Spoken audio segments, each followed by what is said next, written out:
भजसुतां सीतां लक्ष्मीनिध्यनुजां प्रियां नित्यं वन्दे महाभागां सुनयनानन्दवर्धिनीं।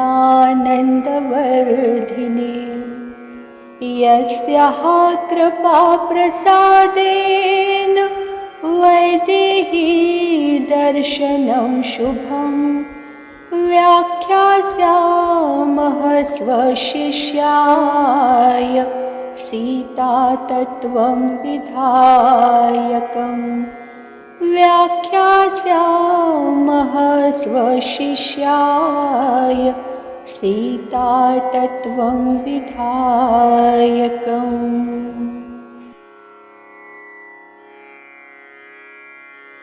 अनंत श्री विभूषित प्रेमावतार पंचरसाचार्य स्वामी श्री राम हर्षणदास जी महाराज जी द्वारा रचित वैदेही दर्शन नामक ग्रंथ में विदेह राज नंदिनी वैदेही जी के स्वरूप का तत्वतः बोध कराया गया है। विगतो देहम यस्य सा विदेहा, जो प्राकृतिक देह में न रहकर अप्राकृत वैभव वाली चराचर जगत की अधीश्वरी सर्वेश्वरी श्री राम जी महाराज की हृदयेश्वरी श्री राम जी के तत्व का ज्ञान जिनकी कृपा से संभव है, पूर्णतम परब्रह्म परमात्मा श्री राम जी महाराज जिनके बिना अपूर्णता का अनुभव करते हैं। श्री किशोरी जी कृपा कारुण्य गुण के प्रभाव से पुरुषकारत्व गुण धारण करने से श्री राम जी महाराज को अत्यंत प्रिय लगती हैं। ऐसे श्री चरणों की दासी मृदुला दासी श्री सियाजू के और उनके भैया युवराज कुंवर श्री लक्ष्मी निधि जी के स्वरूप प्रेमावतार श्री सद्गुरुदेव भगवान के चरणों में वैदेही दर्शन की सेवा करने जा रही है। श्री विदेहराज नंदिनी जी की जय हो। श्री सद्गुरुदेव भगवान की जय हो। शिष्य, हे मेरे सर्वस्व सद्गुरुदेव, शास्त्रों में श्री सीता जी को ओंकार रूपिणी कहकर यत्र तत्र संबोधित किया गया है और आप श्री ने त्रिमात्रिक प्रणव से सर्वथा विलक्षण कहकर सुचारुतया समझाने की कृपा की है। अतएव अपनी महती अनुकंपा का आश्रय लेकर दास को संप्रबोध प्रदान करें। गुरुदेव, वत्स अ उ म इन 3 मात्राओं से युक्त ओम ब्रह्मा विष्णु महेश का उत्पादक होने के कारण जगत का कारण तो है, किंतु स्वयं परमात्मा का वाचक होने से परमात्मा का कारण नहीं हो सकता। अ उ म इन 3 मात्राओं से रहित ओम का सच्चिदानंदात्मक स्वयं सिद्ध स्वरूप है, जो परमात्मा के चतुर्थ पाद अर्थात विश्व तेजस प्राज्ञ इन 3 पादों के कारण भूत चतुर्थ पाद परमात्मा के समान हैं।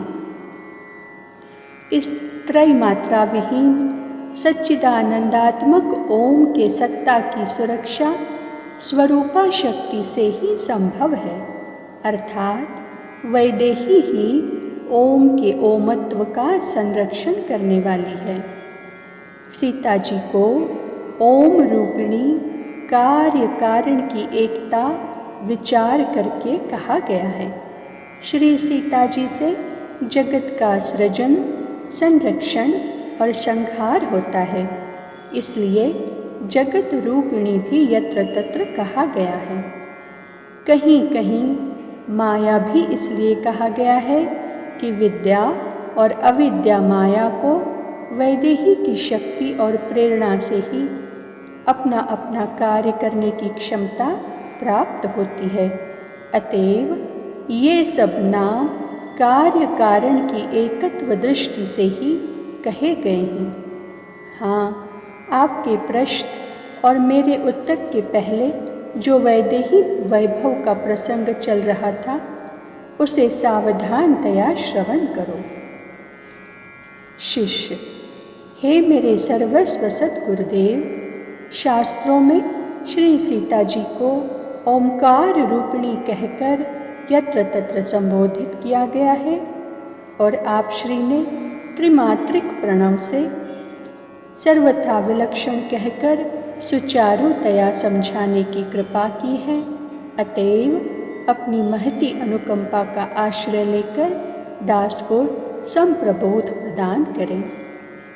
वत्स, योग द्रुम के कैवल्य महाफल की, तूर्यगा के तारुण्य की तथा उन्मना के आनंद की और सुरति योग के सार की प्रतिष्ठा अर्थात सत्ता स्थिति इन्हीं वैदेही के वैभव से सुरक्षित है।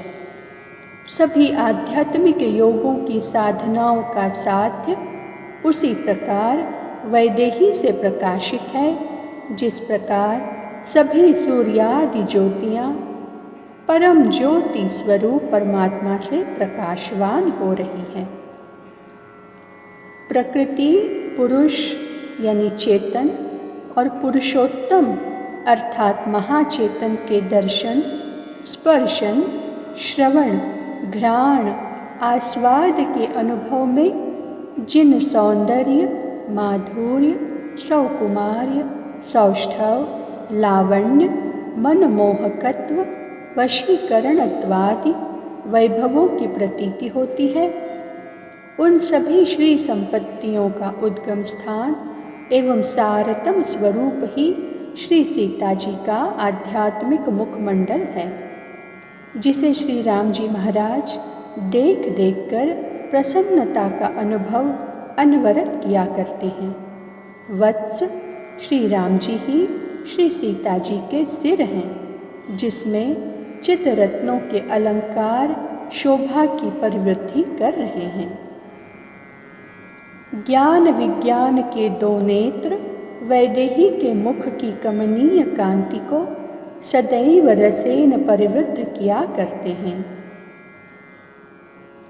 ज्ञान नेत्र से ही अनंतानंत ब्रह्मांडों के अखिल जड़ चेतनात्मक समस्त प्राणियों के सर्व समय, सर्वदेश, सर्व परिस्थितियों का सर्व प्रकारेण ज्ञान अखंडतया श्री राम जी महाराज को संप्राप्त होता है तथा जगत जीवों को भी प्रकृति पुरुष और परमात्मा का बोध इन्हीं श्री सीता जी के ज्ञान नेत्र से होना संभव है। अर्थात परब्रह्म परमात्मा पुरुषोत्तम भगवान को स्वयं के ज्ञान का आलोक और जीव जगत के सर्व ज्ञान का प्रकाश श्री वैदेही जी के ज्ञानैक रस नामक नेत्र से ही सुरक्षित है। आज की चर्चा को वाणी यहीं विराम देती है। श्री विदेहराज नंदिनी जी की जय हो।